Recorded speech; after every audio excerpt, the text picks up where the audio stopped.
back. Hopefully fans be back in the arena. 82 games. It's the ups and downs of a season. We ready. We locked in. Brian, did he call you? For the Lakers? Yeah. Did he put that call on? He did. Let's do it. He did. Let's go. Let's get it. So it was, it was a real call though. It wasn't like no bullshit. It was a real call. I wasn't expecting it from him. I mean, we talked about it years before about getting with each other, but I heard it. And that's my brother. I know him since we was 15, 16 years. I heard it. Yo, like, I need you. Say less. You ain't got to say nothing. I already know what time it is when you hit me direct. Right. You ain't, the GM ain't hit me. Right. You the GM, nigga. Like, like, he hit me. He was like, yo, champ, like, the time is now.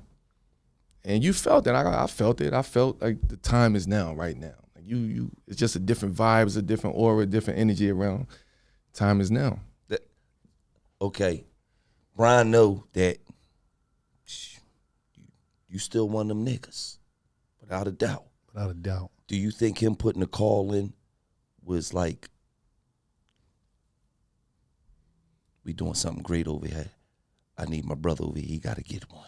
It was like, yo, I need you. And then my rebuttal was like, you need me or you want me? Like, it's a difference. Because if you want me, I done been through that situation before. Mm-hmm. But if you telling me you need me, your brother gonna be there. Right. You know what I'm saying? So he put that call in, yo, I need you. Let's make it happen. But it was like, damn, okay, let's work. He called me direct. Let's make it work. Right. You know what I'm saying? So that gives you that gives you that motivation. And then it was like, it was Russ was hitting me. Right. Hey, nigga, what we doing? Come on, what we doing? And I'm like, damn, nigga, my son about to go to school in high school in New York. I told him I'll be there. Right. I don't really know. You got to go have this conversation. I got to have a conversation, champ. Yeah. So they was like, yo, hurry up, nigga. We need an answer. Damn, they rushing him. I said, Hall of Famer. Nigga, hurry up. I said, yo, the free agency don't even start till next week. You want me to commit now? So I'm like, nah, I don't really jump into shit like that too easy, too quick. I got to think about it. I got to observe it. It came, and my son was like, yo, go. Like, go ahead. Yeah. I'm going to be all right. Like, I'm going to be all right. But go ahead. That was some big boy shit. Right? Nah, it was big boy shit, but I've been in Portland, I've been in Houston, I've been in OKC, so I've been, during the season, I've been going away from him for the past couple years. So he understands. But I always said, yo, when you go to high school, I'm going to be there for you through high school. Yeah. Right. So I was kind of that was the only skepticism I had when Braun hit me. I was like, yo, I got to talk to the fam. Brown and Westbrook vicious. They call nigga at 5 o'clock. We need you. Come on. Let's put this play together. They call the nigga back at 7:30. Did you tell your son yet? Come on. No, I'm trying to figure out. Tell a nigga Yeah, let's get it. Let's get it done. Now you and Mike is cool. Mike who? MJ. Oh, indeed. What's the conversation like? Have you ever went to Mike Jordan and said, man, what type of advice did you went to him for, and what did he provide for you? So I went to Mike early in my career, and I was just, I was a nigga from B-More, man, who just knew how to go get it. Like, I was just green, but I knew how to go get it. And for him to sign me at 19 years old to represent his brand, I was the first signature athlete under the Jordan brand. But you was that nigga coming out of Syracuse. So when I signed with him, I knew he had my back. For him to take that chance with me, I knew he had my back. I was having a hard time with like certain players in the game, certain situations in the game, figuring out how to beat certain defenses. And I went to MJ for that. I wanted to spend 2 weeks, a week and a half with MJ in Chicago. We trained every morning, 6 in the morning, 6:30 in the morning. But it was more the conversations that we had. The way he broke film down to me. Like, I ain't know how to watch film. He broke it down to me. Watch it like this, do that. Why would you do it? Questioning me. Then he was like, taught me really how to break down the art of scoring the basketball. And I'm like, man, I already know how to put the ball in. That's what I do. But he was like, nah, I'm gonna give you the mental part of it. Listen, he said, how much you want to average? He said, you average about 28 right now. I said, yeah. He said, here's the easy way to go get it. 7 points a quarter, right? He said, break down 7 points in a quarter. That's 2 layups, maybe a 3, a layup, 2 free throws, a 3. You might get hot one quarter. You might have 11, 12, 13 one quarter. Now in the second quarter, you can pace. As long as you get your 14 in 2 quarters. Right. So I'm like, damn, you just broke. That's crazy. Right. Yeah. And I'm thinking about that in the games. That next season, I averaged almost 30. Right. But I'm thinking about like what he's telling me. Like I ain't got to go get it as much as I really want to go get it. Right. As fast as I want to go get Right. it. You just slow the game down. Right. And that was probably the best advice that he's ever gave me. Y'all ever had any competition talk where Mike was like, You can't have you know how to barbecue chicken. You can't argue with that man. Like you just can't. It's impossible. Did you ever see it like Mike? If you was, But he know You ain't never tell him he know it's certain of us, you know, that we go back at him. Like we'll talk our shit to him. Right. But then he get to start talking about winning and you know what I'm saying, rings and shit. That's like that's his defense mechanism. Right. You stole your ring. Come on, Mike. Nobody Right. hear that shit, man. but what's the example of something you done said to Mike? Like, yeah, I'd have cooked your ass. You was back too then. small. Like You told him that? we talk shit. He told me he'd have made me run around the game. I was out of shape, shit like that. You out of shape, man. You don't get tired chasing me. He used to say shit like that. He was just, I tell him, man, you too small. You was light. Right. You light in the ass, man. You light in the ass, bro. hey, look, that's some vicious shit when you talking shit to Mike. Like, Mike, you like But you that. can't win an argument with him. No, you can't. can't. I don't give a fuck who you is. You can't Mike win an start argument holding with up. him. Yeah. Mike start holding up championships and shit, no losses. Yeah, you can't. Never been to game 7. And you can't argue with somebody who's knowledgeable of everything. Like he know shit about you that you might not even. Yeah. Right. And he throwing that into the arguments. You be like, damn, nigga, how you? How you knew that? Man, nigga, you did research. So Mike is an ill nigga when it comes to being knowledgeable of everything. Who you are, Right. shit that you into, you're not into, when you want to go to sleep, how much you want to party. You know what I mean? Like he know all that. That shit is hard to argue with Mike. Man. It's hard, bro. Now, if you had to pick your team, Oh shit, I hate this question. 12 players. Who your team? 12 players? Yeah. All time. Who your team? It's a fucked up question, bro. Oh, I got to know. I No, hate it's that not. shit. I I don't care who it is. We got who your team. hate that shit. Basketball. Who your team? He like, We need to see your team. this shit gonna be on sports. I already know what time it is. Who your team? Let's start off. Yeah, Who you at the gotta- one? Who at the one? Who's at the one? Magic. Who's at the 2? Cole. Who's at the 3? Me. Who's at the 4? KG. Who's at the 5? Olajuwon. He's the second person That's that it. said Olajuwon Who's over like Shaq. Hakeem? Yeah. Meanest footwork in the game ever. Football crazy. Footwork All impeccable. right, let's go. That's fine. Go ahead, keep going. You ask. Who's the next point guard? I'm a CP fan. Who's the next shooting guard? I mean, you got MJ. Is MJ excluded from this or No. 'Cause everybody put MJ in their shit though. MJ is above the game. All man. right. You know what I'm So saying? You gotta take exclude MJ. You from gotta the take other 2. D Wade, You have the 3. Braun, You have the 4. KD. Small ball now. 5. Shaq. Your last 2.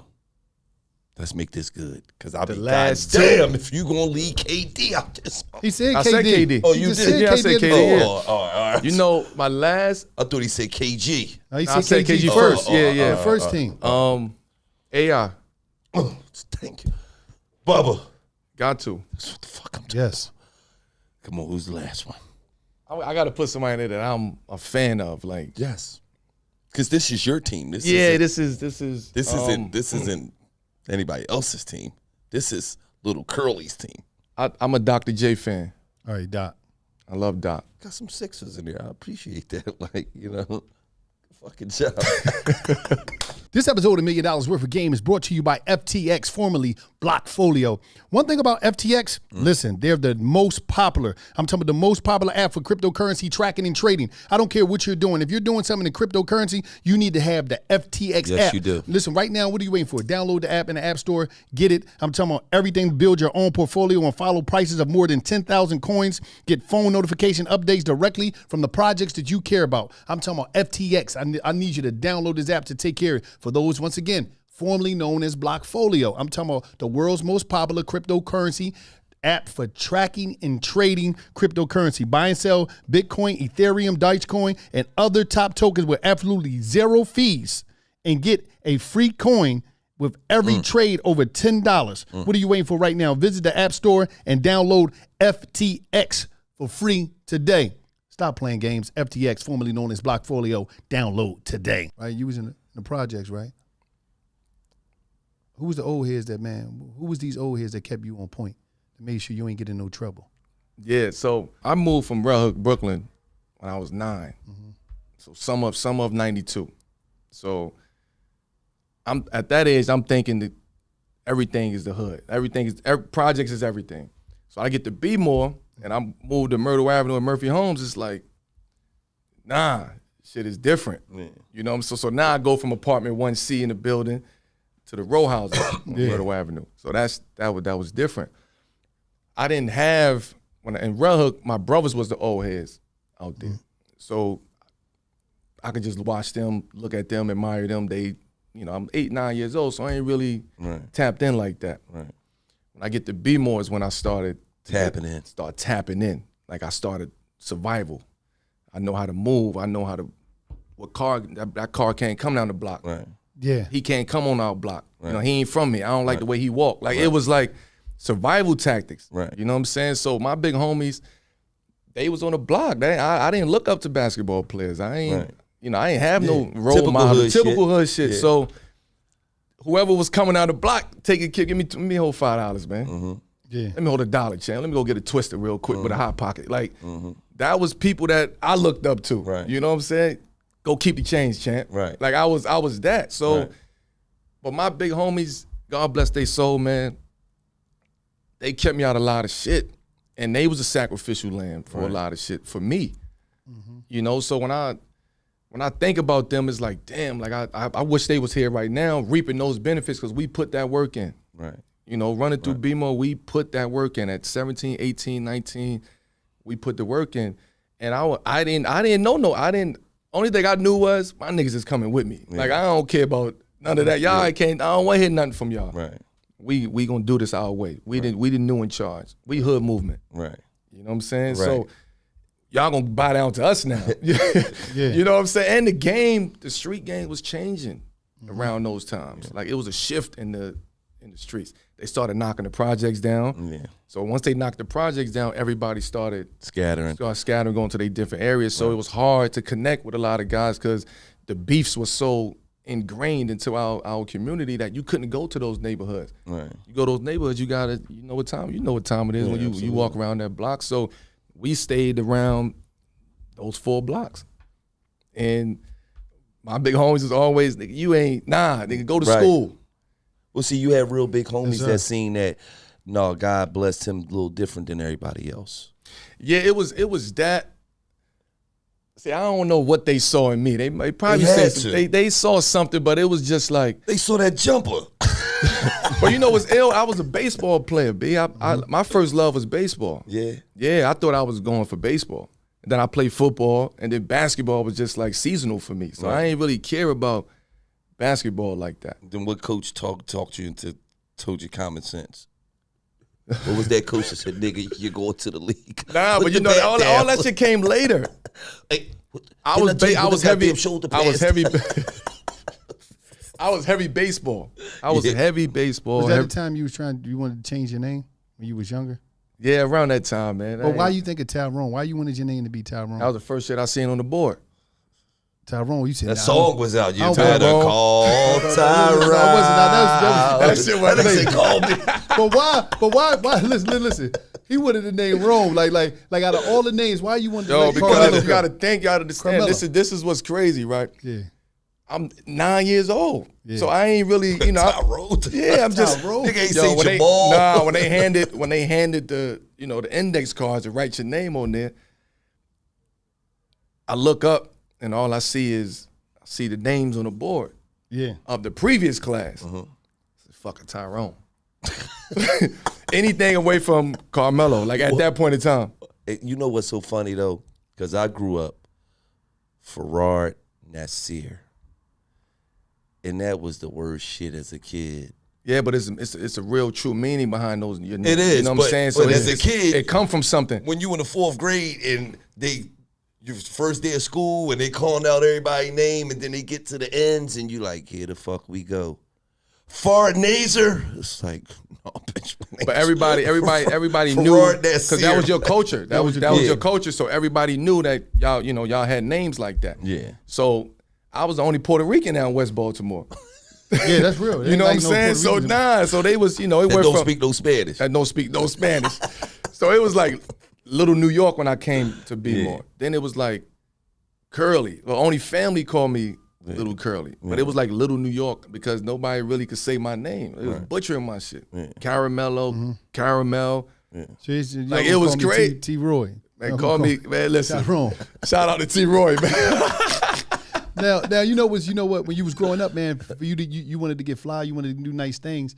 You used to squeegee cars to sell candy. Yeah, indeed. Shout out to Indeed. the squeegee boys in Shout Baltimore, out, man. But calm your ass down though, man, because they on the boulevard going ham They out go- there. they'll go crazy you know what I'm on you. saying? They going crazy. So I know what that life is like. But I never wanted to go to my mom and ask my mom for nothing. Yeah. Never. Never. I knew she was working 2 jobs. I just knew she had it set for us. Yeah. So I ain't want you to go in your pocket and break, and get me some shit that I'll go ask one of these niggas on the block, man. Let me go buy me some sneakers, man. Let me, you know what I'm saying? Let me buy some Pippins. Buy me some Pips. We ain't wear Jordans. Right. We wore Pips. We wear Tim Duncan. We wore, phone pods. We wore Dope Boys. Like that's what we wore. That's what I wanted. Yeah. I wanted polo shirts. Yeah. You know what I'm saying? I wanted polo side. We was polo, heavy polo Absolutely. in B-more. Philly, You too. know what I'm saying? Damn near the same shit. Yeah. So those things, that's what I was on. But I never wanted to go to my mom's for no bread. So a couple of the homies was down there squeegeeing. But it was one building who just, that's where all the squeegee boys lived at in that project building. Even though it was our projects, it was one building that just the dirty niggas was at. They was squeezing, they was scamming. Like, it was just, you stay away from that building. Stay away from the 6th floor in that building. You know what I'm saying? So I never wanted to go down there. I never wanted to be looked upon like that. But I said, fuck it. We gonna go down there. We gonna take our own corner on Martin Luther King Boulevard, Martin Luther King and I think that's Martin Luther King and Sarah and Fremont and on Marbury Street. And the bridge separates the 2 projects. So you had Murphy Homes on this side, you had Lexington Terrace on that side. You couldn't go on that corner. I'm like, yo, we squeeze here, man. But you couldn't go over there. But I just found it was a quick way to get some bread. And then the old head came on the block with the van, candy bars. Yo, y'all can sell these. Y'all go, just give me 30 cents on the dollar. Cool. How many candy bars we gotta sell? They gave it 30 candy bars. You come back with your bread. Right. Give him 30 cents on the dollar. Right. You make it 70 cents. You make it 70 cents every sell. Right. Yeah. You good. Right. Now I can go to Marshall's and get the irregular polos and all polo that. Yeah. Burlington Coat Factory. You still get them bitches. Absolutely. You can go to Burlington and go get the first down back in the day. All of that. The what's name now? I was in the cell. I was still in the penitentiary, and when you talk about your father and all the things he did, and the riots jumped off in Baltimore, and I seen you come out there with the people, you, Stokey, Kevin Lyles, D. Watkins, and you was just walking and you was talking. You was there to support the people. How did that moment feel, knowing what your father was doing? And you just coming out there to be of support of a historical moment in Baltimore. Yeah, it was different. They turned it up. It was different in B-more, man. Yeah. And I was just sitting back waiting. I remember sitting back waiting like, damn, like what should I do? Should I say something? But I like to wait until I get all my information before I make my move. Right. So I'm just falling back and my phone is blowing up. Yo, Champ, we need you. The city needs you. The town needs you. Come back to the town. I was going to go back anyway, but I was going to go and just sneak in and go to the City Hall and the courthouse and really put the pressure on the powers that be. Yeah. And they was like, yo, we need you. We need you on the front line. We need you. Like, we need you. Like, so once I get in, police is like, Mr. Anthony, it's a lot of tension out here. Come on, man. I got 4 men. I beam on my neck. Like, you know what I'm saying? That my city is calling me. So was on the ground. I don't care what y'all talking about. Right. I don't care who say what. I'm here with my people. We gonna march. Right. And and another reason people don't know this, East marched with West. So West marched and East marched, and then we met in the middle, and then we walked downtown. So that was even a bigger moment. Yes, it was. Of the city, because if you know the city, East and West East ain't. and West is different. Yeah. I'm to this day, I don't like going over East. Yeah. Oh, you're West Side. I'm West Baltimore, man. So Projects. Let me just tell you what they give me on Baltimore. Oh shit. The East Side niggas is the grimy niggas. Indeed, indeed. That's the like West Side niggas is the niggas that want to get fly and think they the shit. That's what they told me about Baltimore. The West Side niggas want to get fly. They think they the shit, and the East Coast Side niggas want to rob the West Side. East is more. East is more like grimy. Iraq, like you know what I'm saying. It's Chirac over East. West is more like cool. You know what I'm saying. Niggas get money. Right. Niggas coming through with the cars. Niggas is fly. Right. But then it's a different. You got project niggas now from West. Yeah. Now we was the down bottom guys. Right. Now